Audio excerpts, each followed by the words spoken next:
Okay, Ni Zhao, Stephanie.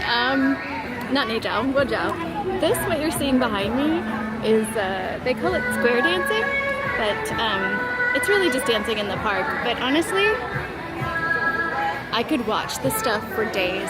I know there's a fair bit of folks that kind of make fun of the people that do it because they're, you know, they make mistakes, and it's a lot of old people who might not be as graceful as the rest of us, although quite honestly they look more graceful than I ever am dancing.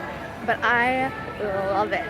I love it, I love it, I love it. You'll see all kinds of dancing from, I saw hip hop down, if you follow my Instagram, I saw people doing like hip hop-ish kind of dancing down in Shenzhen last week, and I see slow dancing, I see fast dancing, I see like Spanish, like Latin American kind of salsa-ish kind of stuff. I mean, all kinds of stuff. Anyway, not the point of this video, but it is a flavor of, I couldn't show you them. Lovely ladies kicking it on the bench. It is a remarkably non-hot day today, which has not been the case recently. And as you can tell, I'm in a park.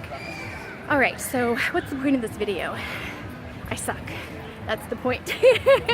I have gotten into a lot of book clubs in Shanghai over the past year or so, and one of them is sponsored by a local literary publication, and I submitted something last night, a piece of my writing from years and years and years ago, and I haven't done that in a really long time.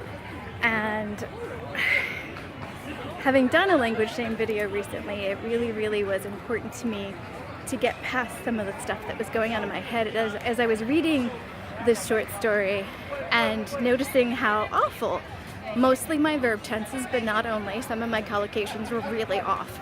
And this is in English, folks. This is my quote-unquote first language.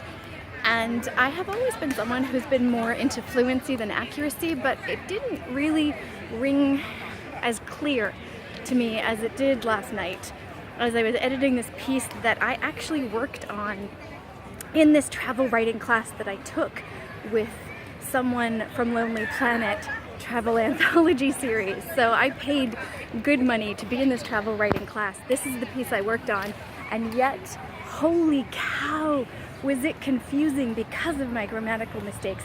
And that's where I draw the line with fluency and accuracy. That balance, there has to be meaning being conveyed for the balance to be there. And the way I was time snapping wasn't working. And the way I was trying to convey different, well, time snapping basically, the way I was going back and forth in time wasn't working. It was very confusing. And so I decided to take a different route and do a slightly different stylistic choice with it. And I don't know if it worked because the submission deadline was yesterday, because I've gotten so far behind because of other things, and I didn't even think of submitting anything because I haven't written in years. But everything that's been happening with the books and talking to people about writing lately, I really wanted to get this piece, which I really love the idea of, out into the world. I doubt it will, because after I read it, and my poor husband, I read it aloud to him, and he's like, well, what do you think?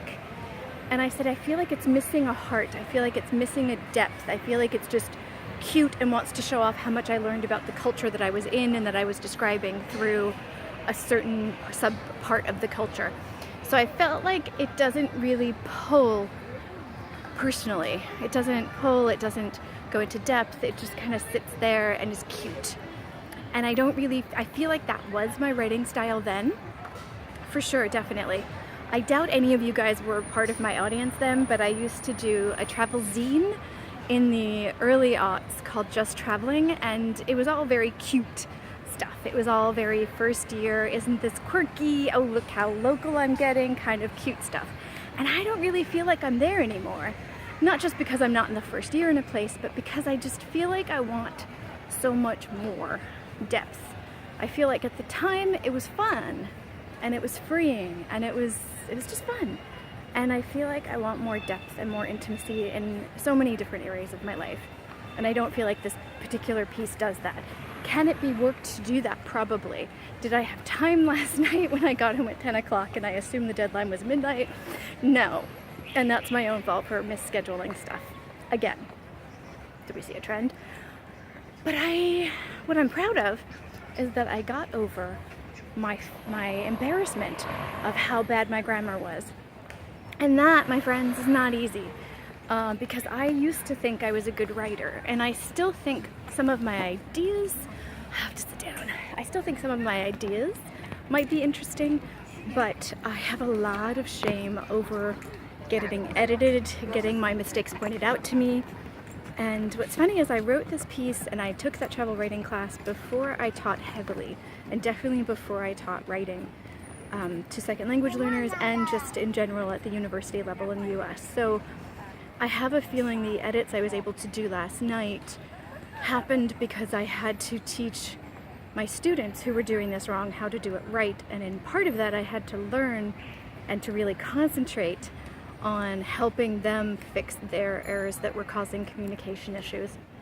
What's ironic about my verb tenses being so messed up is one of the first and it's not giving anything away to say this, but one of the first mobile apps I wanted to make when I first started this idea, when I came back to China a year and a half ago, was a very specific verb tense corrector. Not to correct the verb tenses, but to bring it to the person's attention so that they would start automatically getting the verb tenses correctly, depending on the time context that they were doing. There's a lot of staring going on now. Tough shit. Anyway, so there's a lot of that. But I pushed past. I fixed the verb tenses enough for them to not cause confusion. I asked for help and I submitted it. I got the piece out into somebody's hands. I seriously doubt it's the kind of thing that they would publish, but the important thing is to own your flaws and to move on. And I feel like that is definitely one of the pillars that I was talking about of things that stop me from learning a second language. So hopefully if I can fix this in my first language and just get over myself in my first language, then I can do this in a second language.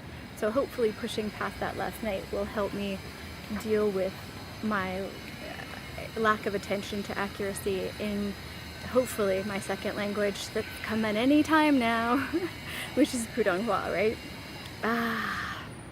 The joys of self-discovery.